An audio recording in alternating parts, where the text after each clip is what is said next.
how to find the Capital One Shopping Help Center and find answers.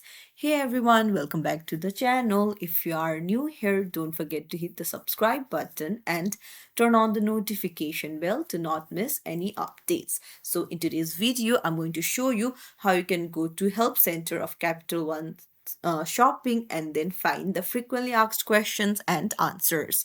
Let's dive right in. Open up your browser and head over to the official website of Capital One Shopping.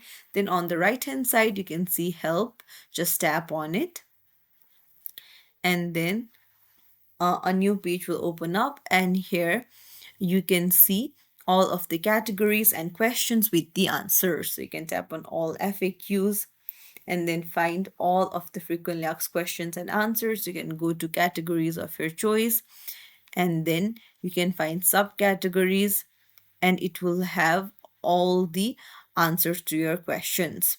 Now, if you want to find it more easily, then you can go to search help articles and then search for the ones that you want help with.